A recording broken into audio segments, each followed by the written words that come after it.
Boa noite, irmãos. Graça e a paz de Cristo a todos. Nós vamos abrir a palavra de Deus no Evangelho de Mateus.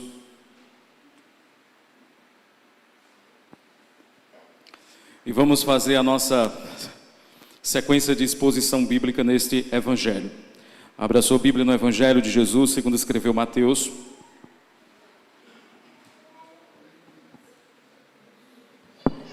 Capítulo de número 5. Nós vamos fazer a leitura do capítulo 5, do verso 43 ao 48. E nós vamos iniciar esse primeiro bloco do Sermão do Monte, que vai tratar sobre Jesus expondo aqui o significado e a espiritualidade da lei. Hoje nós iremos encerrar, não o Sermão do Monte, porque ele vai até o capítulo 8, mas nós iremos encerrar esse bloco onde Jesus está dando instrução acerca da lei de Deus. Tá certo, irmãos? E hoje nós iremos falar sobre o amor aos inimigos, amando os inimigos.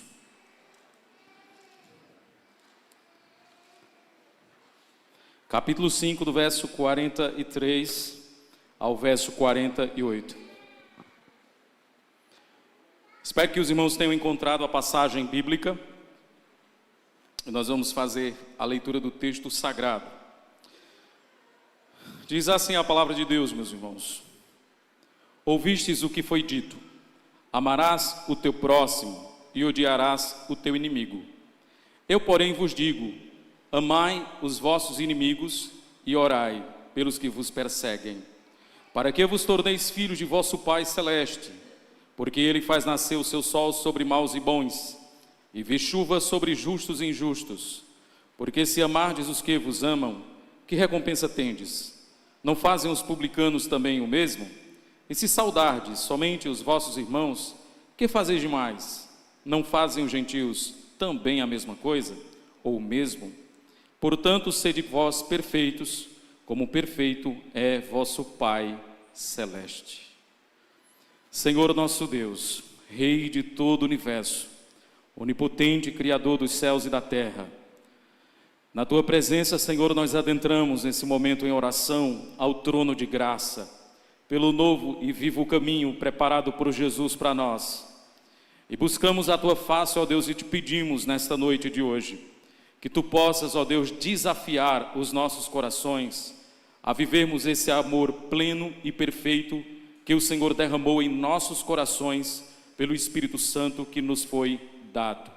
Não queremos somente um amor de troca, mas queremos, ó Deus, verdadeiramente um amor de abnegação, de sacrifício e de renúncia. Nos ensine, ó Deus, a trilhar o caminho do verdadeiro amor. E muitas vezes, Senhor, para amarmos verdadeiramente, teremos que sangrar por dentro.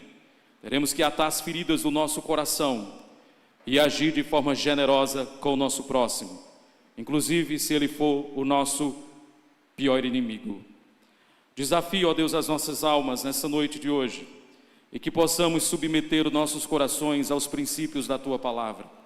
Nós queremos, ó Deus, ter o nosso orgulho, e queremos também, ó Deus, ter os pecados do nosso coração concernente, ó Deus eterno, ao amor tratado por Ti. Que Tu possa, ó Deus, usar o bisturi da Tua palavra para ir no mais íntimo e profundo do recôndito de nossa alma, e que o Senhor possa trazer à tona os pecados que muitas vezes se encontram, ó Deus, no porão da nossa alma, e que possamos verdadeiramente nos sujeitar à Tua eterna palavra. É o que eu te peço e te agradeço em oração, no nome de Cristo Jesus, o nosso Rei. Amém. Meus irmãos, se eu pudesse comparar o Sermão do Monte, eu poderia dizer para os irmãos que nós chegamos aqui no pico do Sermão do Monte. Se eu pudesse comparar o Sermão do Monte ao Monte Everest, eu poderia dizer que nós estamos aqui no ponto mais elevado do Monte Everest, e nós estamos aqui diante de um desafio muito grande para as nossas almas. Jesus, ele faz aqui uma exposição da lei de Deus. No capítulo 5 do Evangelho de Mateus, ele faz uma exposição sobre o caráter do verdadeiro cristão, quando ele trata ali das bem-aventuranças. Depois ele vai tratar sobre a interpretação e o espírito da lei. E ele vai falar primeiro sobre o 6º mandamento, mostrando que o assassinato não é somente você tirar a vida fisicamente de alguém, mas é você odiar alguém no seu coração. você já é categorizado como assassino. Nós também vamos ver que Cristo tratou sobre o adultério, a quebra do 7º mandamento, onde ele diz que o adultério não é somente você trair fisicamente sua esposa, mas você cobiçar no seu coração uma mulher que não é sua. Ele também vai falar sobre os votos e juramentos solenes, que nós muitas vezes fazemos de forma leviana, e ele vai falar que a palavra do cristão deve ser sim, sim, não, não, pois o que passa disso é de procedência do maligno.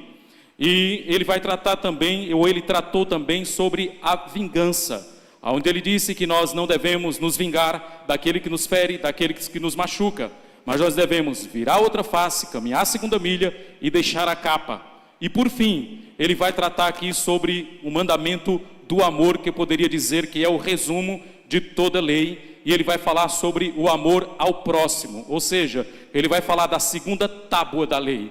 A lei tem 2 tábuas, os primeiros 4 mandamentos está relacionado com o nosso relacionamento com Deus, e a 2ª tábua está ligada ao nosso relacionamento com o nosso próximo.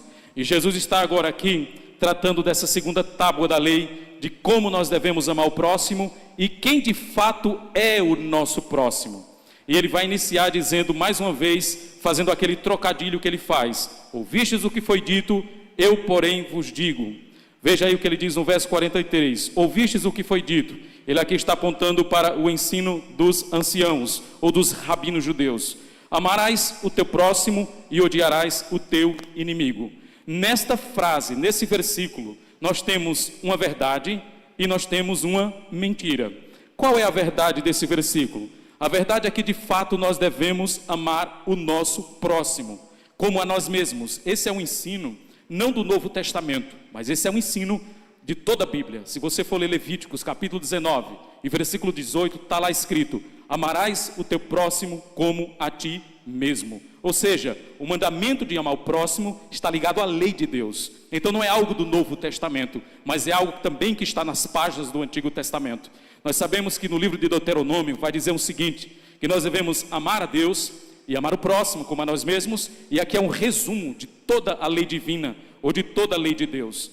Então, essa primeira parte, amarás o teu próximo, está correta, é bíblica, está fundamentada no Antigo Testamento. Entretanto, a 2ª parte não encontra-se em passagem nenhuma do Antigo Testamento, que é odiarás o teu inimigo. Isso aqui é um acréscimo que os rabinos judeus fizeram. Entretanto, essa 2ª parte aqui não está em lugar nenhum do Antigo Testamento. Para você ver como é a mentira. A mentira, ela nunca vem de forma plena, ela sempre vem com pitadas de verdade. Da mesma forma que é, por exemplo, a heresia. A heresia nunca é uma mentira plena ou uma mentira total. Ela se apropria de elementos da verdade como um parasita, mas ali ele começa a disseminar os pensamentos mentirosos também. Então você vê, ama o teu próximo, correto, odeia o teu inimigo, errado. Eu espero que os irmãos estejam compreendendo e caminhando comigo nesse sentido. Então os rabinos, eles ensinavam e eles falavam que nós devemos amar o nosso próximo e odiar os inimigos. Foi descoberto um manuscrito dos essênios, era uma comunidade que vivia nas regiões de Qumran, no Mar Morto. E esse manuscrito que foi descoberto tinha ali uma disciplina de como os essênios, por exemplo, eles viviam e acreditavam. E nesse manuscrito estava escrito o seguinte, que nós devemos amar aqueles que Deus ama e nós devemos odiar aqueles que Deus odeia. E é provável que talvez esse entendimento que os rabinos tinham foi por influência desse manuscrito de disciplina que foi encontrado nas regiões de Mar Morto ou do Mar Morto. Meus queridos, uma pergunta importante para a gente pensar sobre essa passagem bíblica é a seguinte: dentro da mentalidade do judeu, quem era o próximo para um judeu? O próximo para um judeu era outro judeu. Então ele tinha o dever e tinha a obrigação de amar outro judeu. Os irmãos estão me entendendo? Entretanto, o judeu ele acreditava que ele não tinha a obrigação de amar um pagão ou gentil, ele não tinha a obrigação de amar um samaritano e ele não tinha a obrigação de amar um cobrador de impostos. Isso é muito comum e muito claro dentro do pensamento judaico da época. Então, por um lado, você vai perceber que os judeus acreditavam que o dever deles era amar outro judeu. O judeu, por exemplo, considerava o samaritano ou um pagão ou um cobrador de impostos, ele chamava de cães. Cães ali é uma palavra pejorativa de rejeição, de repúdio. Então, os religiosos da época de Jesus, eles tinham um repúdio, uma repulsa muito grande para com cobradores de impostos. Primeiro, porque os cobradores de impostos eram considerados traidores da pátria. Eles cobravam impostos exorbitantes de judeus, trabalhavam para Roma, que era o império que oprimia os judeus naquela época, e por isso eles eram odiados pelos judeus. Como é que você é judeu e você fica extorquindo um irmão seu? Então os judeus não admitiam cobradores de impostos, eles odiavam, eles eram considerados traidores. Por isso que para o judeu, o mandamento de amar o próximo não incluía um coletor de impostos. Segundo, não incluía um gentio também. Por quê? Porque o gentio era um pagão, um adorador de falso Deus, era um idólatra. Então os judeus que acreditavam na existência de um único Deus verdadeiro, eles entendiam que não tinham obrigação de amar uma pessoa que era pagã. E outra questão, eles também não amavam samaritanos. Samaritanos eram judeus, só que não eram judeus de sangue puro. Era judeu misturado com assírio, por causa do cativeiro babilônico. Então, para eles, não eram seus irmãos. Então, por causa disso, o mandamento dentro da mentalidade dos judeus era o seguinte: eu devo amar o meu próximo, entretanto, o meu próximo é outro judeu. Para o judeu samaritano, coletor de impostos e pagãos eram inimigos. Sendo inimigos, eles não tinham o dever moral e a obrigação de amá-los. Mas veja o que Jesus ele vai ensinar e dizer aí no verso 44. Aqui Jesus arroga para si a autoridade como intérprete da lei. Eu, porém, vos digo: amai vossos inimigos e orai pelos que vos perseguem. Meus irmãos, amai os vossos inimigos e orai pelos que vos perseguem. Esse ensino de Jesus aqui, ele é um ensino que confronta duramente o entendimento que os rabinos tinham daquela época. Orai pelos vossos inimigos. Quem eram os inimigos dos judeus? Samaritanos, pagãos e coletores de impostos. Então Jesus disse que eles deviam amar essas pessoas e amar aqueles que vos perseguem. Quem era que perseguiu os judeus nessa época? Os romanos, por causa da opressão do império. Então Jesus está dizendo: vocês devem amar essas pessoas, devem orar por essas pessoas. Então Jesus está mostrando que o amor ao próximo, ele é abrangente, ele não é seletivo. Eu não tenho que amar pessoas que eu gosto, eu não tenho que amar pessoas que me fazem bem, eu não tenho que escolher quem eu vou amar e quem eu vou odiar, mas eu devo amar todos. Só existe, irmãos, pelo menos 3 inimigos que o cristão não deve amar: o mundo, a carne e o diabo. Mas quando nós tratamos de pessoas, de seres humanos, nós temos a obrigação moral diante de Deus de amar. Então amar a Deus acima de todas as coisas e amar o próximo como a nós mesmos. Meus irmãos, para nós não é algo natural amar um inimigo. Amar um inimigo é uma coisa natural? Sim ou não? Não, não é.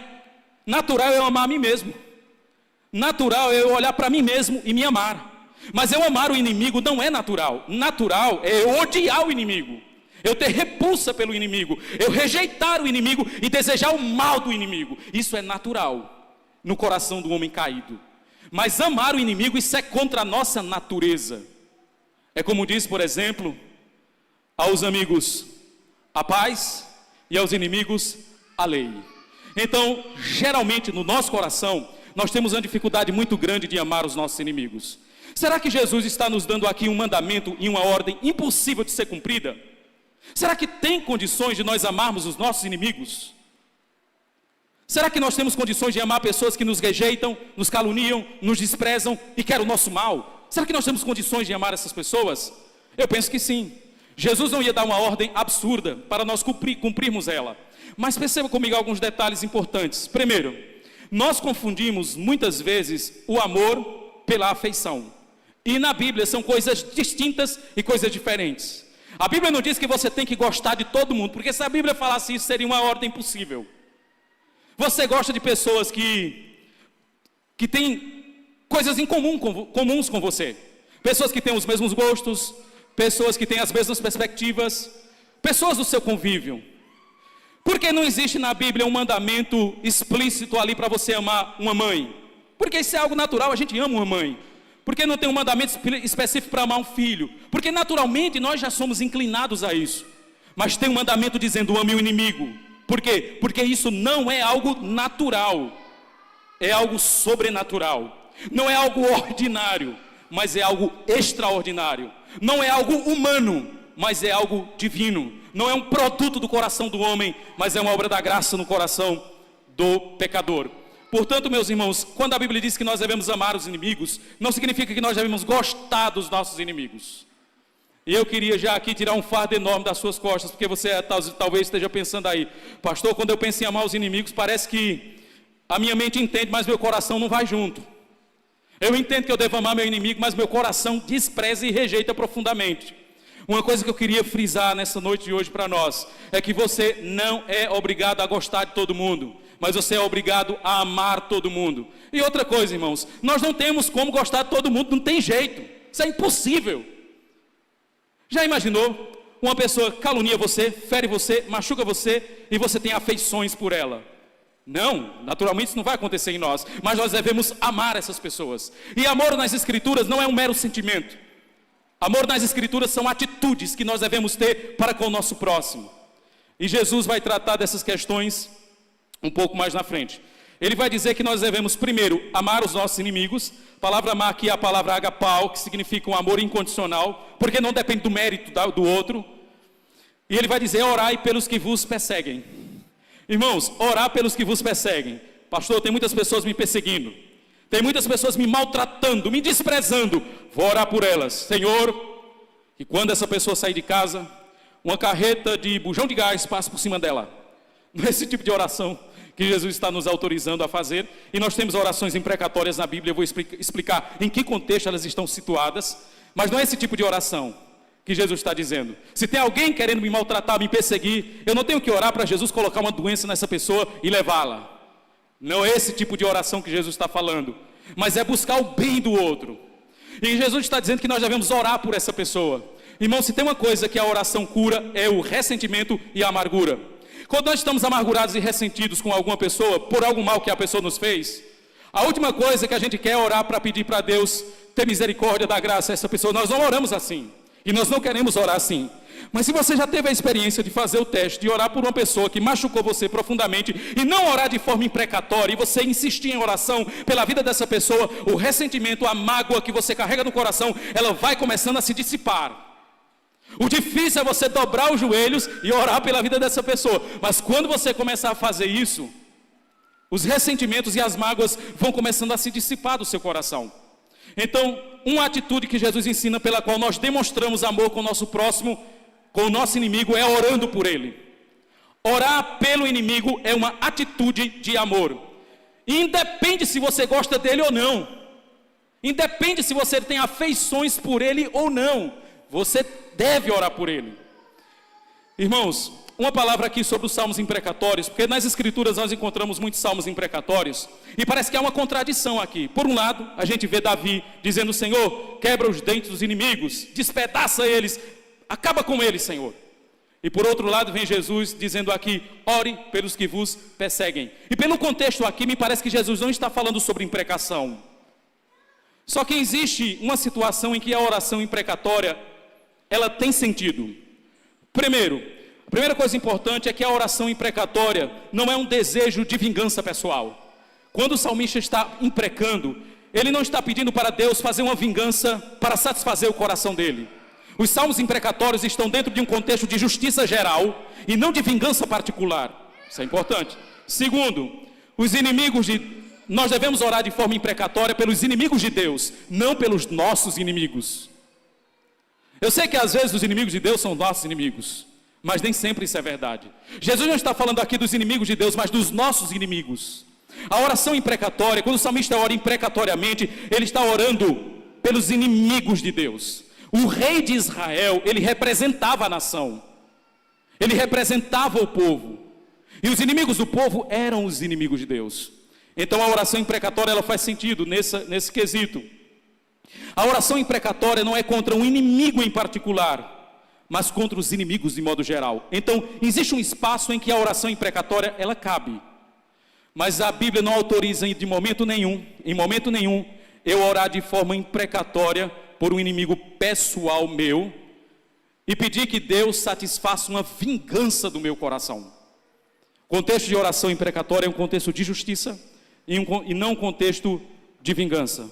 Irmãos, por que nós devemos amar os nossos inimigos? É uma pergunta importante que eu queria pensar com vocês e Jesus responde aqui. Por que nós devemos amar os nossos inimigos? Por que nós devemos ter essa tarefa hercúlea de amar aqueles que nos perseguem e que nos rejeitam? Primeiro, Jesus explica aí no verso 45, veja o que ele diz: para que vos tornei filhos de vosso Pai Celeste, porque Ele faz nascer o sol sobre maus e bons, e vi chuva sobre justos e injustos. Primeiro, eu devo amar o meu inimigo, porque quando amamos os nossos inimigos, nós refletimos nossa filiação divina. Quando nós amamos os nossos inimigos, nós refletimos a nossa filiação divina. Uma pergunta que eu queria fazer para você agora nessa noite: Deus, Ele ama todos os homens, sem exceção? Sim. Existe um aspecto em que o amor de Deus, ele é derramado sobre todos de forma indiscriminada. Por outro lado, e essa não é toda a verdade, a Bíblia também fala que Deus está irado com o pecador, com o incrédulo. A ira de Deus repousa sobre ele. João capítulo 3, verso 36 diz o seguinte: aquele que tem o filho tem a vida. Aquele que não tem o filho jamais verá a vida, mas a ira de Deus sobre ele permanece. E no mesmo capítulo diz: e Deus amou o mundo de tal maneira. Nós vemos aqui um contraste entre amor e ódio, amor e ira. Ao mesmo tempo que Deus, ele ama todo ser humano, ele está irado com um grupo de homens. E como é que pode coexistir em Deus essas duas coisas? Simplesmente pode. Existe um aspecto do amor de Deus que é chamado amor providencial. João Calvino chama isso de graça comum. E isso é despejado e derramado sobre todo ser humano. Esse amor providencial, Jesus explica aqui dizendo que Deus manda sol e chuva sobre maus e sobre bons. Ou seja, Deus, ele cuida de toda a sua criação. Quando um ímpio planta um roçado e um justo planta o roçado, não fica uma nuvem somente chovendo no roçado do justo e o sol no roçado do ímpio. Não, a chuva vem sobre todos, o sol vem sobre todos. É bem verdade que existe aspecto que a chuva é sinal de juízo, como foi no dilúvio. Entretanto, aqui a chuva é sinal de bênção. Então Deus, ele de forma providencial, ele ama toda a sua criação, justos e ímpios. Entretanto, existe um aspecto do amor de Deus que é chamado amor eletivo, que ele foi derramado sobre os eleitos de Deus, e não sobre todos sem exceção. A Bíblia diz em Efésios capítulo 1, que ele nos predestinou em amor antes da fundação do mundo. Então não confunda o amor eletivo com o amor providencial. Jesus está tratando aqui do amor providencial. É por isso que é possível Deus amar providencialmente um ímpio e ao mesmo tempo estar irado com esse ímpio. Entretanto, o amor eletivo de Deus e providencial repousam sobre o seu povo. O povo de Deus é alvo do amor providencial e é alvo do amor eletivo de Deus. E primeiro ponto então, nós devemos amar os nossos inimigos, primeiro, para refletirmos a nossa filiação. Por quê? Porque Deus ama os inimigos, é isso que Jesus está ensinando aqui. O ímpio, o incrédulo, o que é que ele é? Um quebrador da lei. Um quebrador da lei é um inimigo de Deus. Usando uma linguagem humana inapropriada, é como se Deus não tivesse afeições pelo incrédulo, mas mesmo assim ele providencia meios de subsistência para ele. Então amar aqui significa atitudes generosas para com aqueles que nos perseguem e nos maltratam. Não está ligado aos meus afetos, mas está ligado às minhas atitudes. Então Deus, ele ama os seus inimigos. Deus prova o seu amor para conosco em que Cristo morreu por nós, sendo nós ainda pecadores. Quem era você antes da conversão? Um amigo de Deus? Um amigo do Evangelho? Não, você era o inimigo do Senhor. Eu era o inimigo de Deus antes da minha conversão. E Deus fez o quê? Ele me amou. Ele deu o filho dele para morrer por mim. Então Deus é a maior prova de que nós devemos amar os nossos inimigos. Tal pai, tal filho. Se nós de fato somos cristãos e filhos de Deus, nós vamos refletir isso nas nossas atitudes. Você já viu, por exemplo, uma mãe olhar para o filho e dizer: está vendo o comportamento dele? Puxou o pai. Seja atitudes boas ou atitudes ruins. Olha, puxou o pai. Nós, quando somos salvos por Deus, nós devemos também puxar o pai. Devemos ter as mesmas atitudes que Deus ele tem. Se Deus ama os inimigos, nós como filhos dele devemos refletir isso no mundo. Amor pelos inimigos. E como é, pastor, que eu amo o meu inimigo? Romanos capítulo 12, verso 17 a 20, diz isso claramente. Se teu inimigo tiver fome, faz o quê? Morre praga. Não. Se teu inimigo tiver sede, morra de sede. Não, não é isso que a Bíblia diz. A Bíblia diz que se teu inimigo tiver fome, faz o quê? Dá de comer. Eu sei que o coração fica, tomara que morra de fome. Mas as nossas atitudes não devem ser assim. Se o teu inimigo tem fome, dá de comer. Se o teu inimigo tem sede, dá de beber. E você amontoará brasa sobre a cabeça dele. Não te deixes vencer pelo mal, mas vence o mal com o bem. Ou seja, o amor bíblico é atitude. A pessoa pode ser o seu pior inimigo. Você pode amá-lo biblicamente, com suas atitudes. Então a primeira razão pela qual nós devemos amar os nossos inimigos é que Deus faz isso. E eu creio que aqui é um argumento mais que suficiente para nós amarmos os nossos inimigos. Irmãos, não é porque eu amo o meu inimigo que eu me torno filho de Deus. Por eu ser filho de Deus, eu amo o meu inimigo. Isso é uma consequência natural. Amar os inimigos não é a causa de eu ser filho de Deus, mas é o efeito de eu ser filho de Deus. Outro ponto também importante aqui. Por que eu devo amar meus inimigos? Verso 46 e 47. Porque se amardes os que vos amam, que recompensa vocês vão ter? Não fazem os publicanos também o mesmo? E se saudardes somente os que vos saudam, que fazer demais? Não fazem os gentios também o mesmo? Por que nós devemos amar os nossos inimigos? Porque quando amamos os que nos fazem o bem, nós não estamos fazendo nada de extraordinário. É isso que a Bíblia está dizendo. Quando nós amamos os nossos amigos e os que nos fazem bem, nós não estamos fazendo nada de extraordinário. Todo mundo faz isso. Irmão Isaac, quanto esforço você faz para amar a sua mãe? Nenhum. É natural. Quanto esforço você faz para amar quem faz o bem para você? Nenhum. É uma coisa natural. Mas para amar o inimigo? Não é nada natural. É uma luta travada no interior do nosso coração. Porque por natureza nós não fazemos. Jesus está aqui confrontando os fariseus. Se vocês só amam quem ama vocês, o que vocês estão fazendo demais? Jesus está dizendo, os publicanos que vocês desprezam, faz o mesmo. Os pagãos que vocês desprezam, faz o mesmo. Os gentios que vocês desprezam, os samaritanos, faz o mesmo. Ou seja, vocês que se consideram a nata da moralidade, vocês não estão sendo diferentes daqueles que vocês condenam. Vocês estão sendo iguais. Vocês estão amando somente aqueles que amam. E isso, irmãos, eu vou ter muito cuidado no que eu vou falar, mas isso me parece uma retribuição.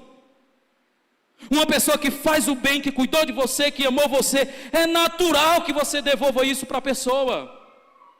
É natural. Mas se você faz isso, você não está sendo melhor do que o ímpio, porque o ímpio ama dessa forma também. O ímpio demonstra amor dessa forma também. Aqueles que são incrédulos e desobedecem a Deus também amam dessa forma. Então, se você só ama quem ama você, só ama quem faz o bem para você, só ama a pessoa ali do seu convívio, pessoas que você gosta, você não está sendo melhor do que um ímpio, você está sendo como um ímpio, você não está fazendo nada de extraordinário, você é um servo inútil. Nós somos servos inúteis quando fazemos isso. E por fim, meus irmãos, verso 48, porque nós devemos amar os nossos inimigos. Portanto, sede vós perfeitos, como perfeito é vosso Pai Celeste. Nós devemos amar os nossos inimigos, porque quando amamos os nossos inimigos, o nosso amor é aperfeiçoado. Quando nós amamos o nosso inimigo, o nosso amor é aperfeiçoado. A ideia aqui de ser perfeito como Pai está relacionada ao amor ao próximo. O amor de Deus é perfeito, por quê? Porque Ele não é seletivo. Em seu amor providencial, Ele ama todos.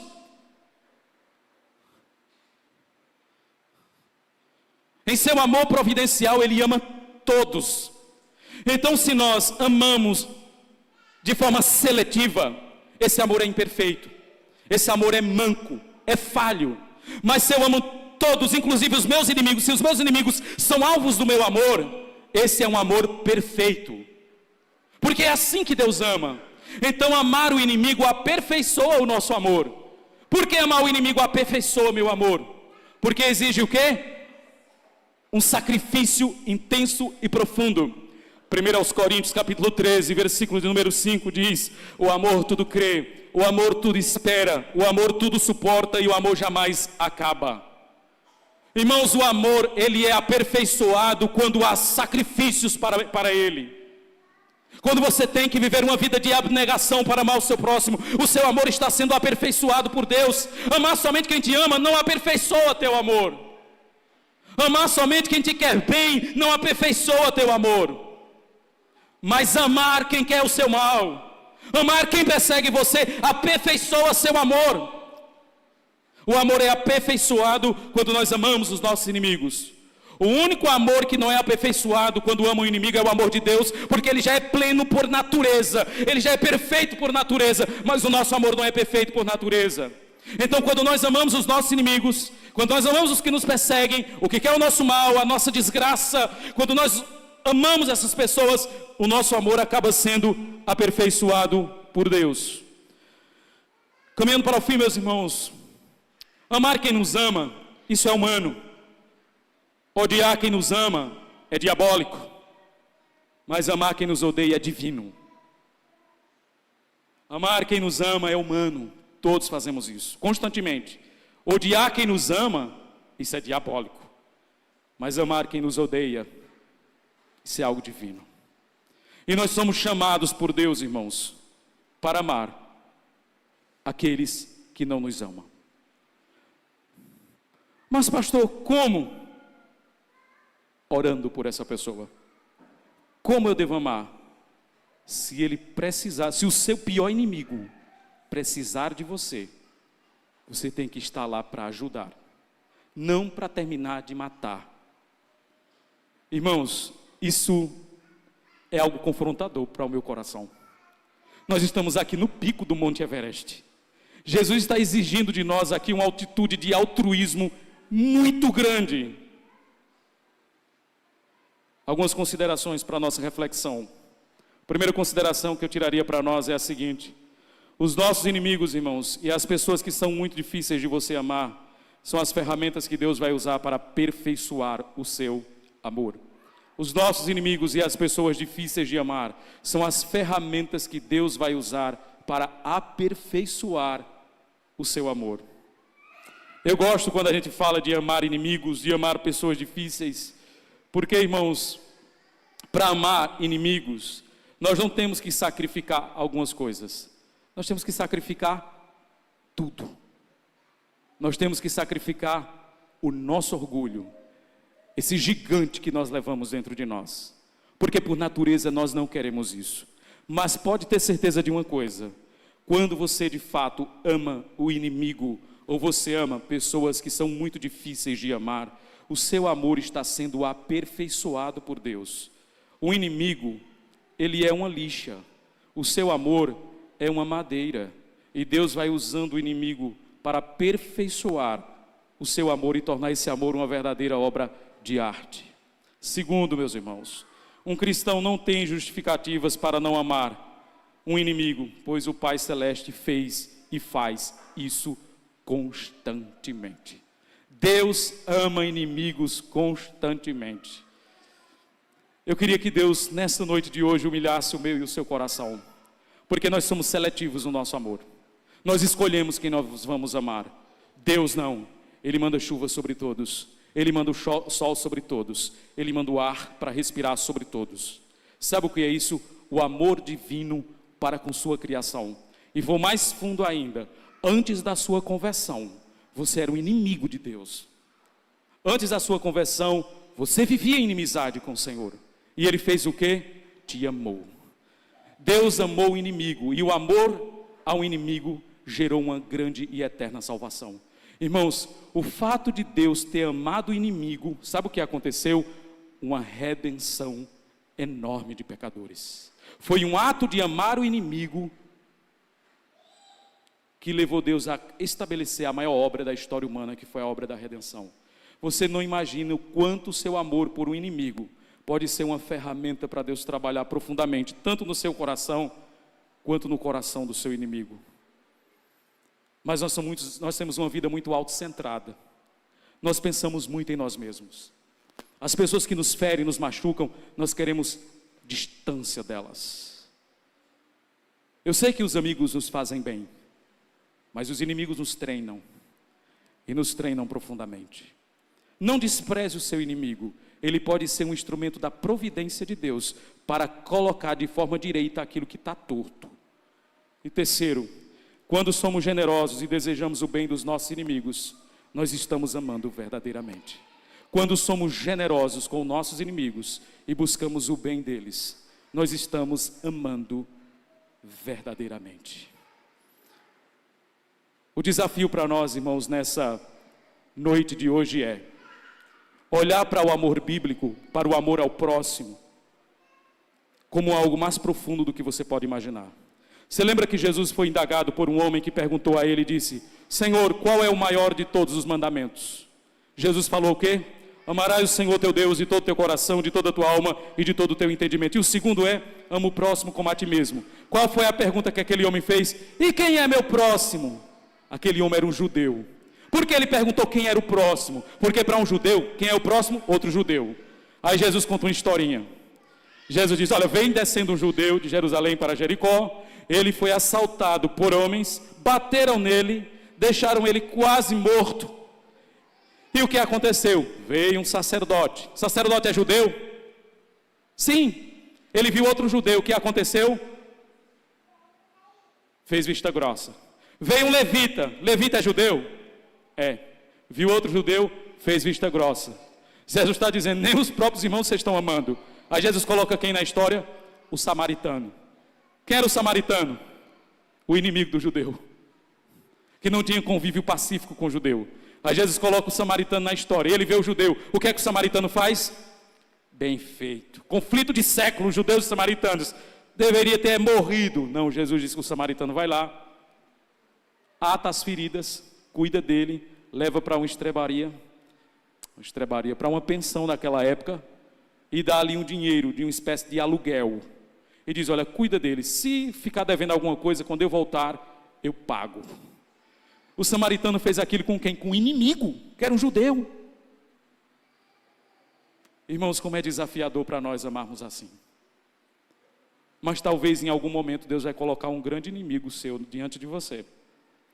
Pessoas que talvez te odeiem, que não queiram nada com você, que queiram o seu mal. Talvez um dia essas pessoas vão estar precisando da sua ajuda. E você vai lembrar do que eu preguei hoje. E Deus vai usar essas circunstâncias para aperfeiçoar seu amor. Eu queria que você, nesse momento, fechasse seus olhos. Senhor Deus Todo-Poderoso, como nós, ó Deus, somos tão míopes e superficiais em nosso amor, que muitas vezes, Senhor, buscamos somente amar aqueles que nos amam e fazer o bem àqueles que nos fazem o bem, e achamos que isso é extraordinário, e na verdade isso é normal.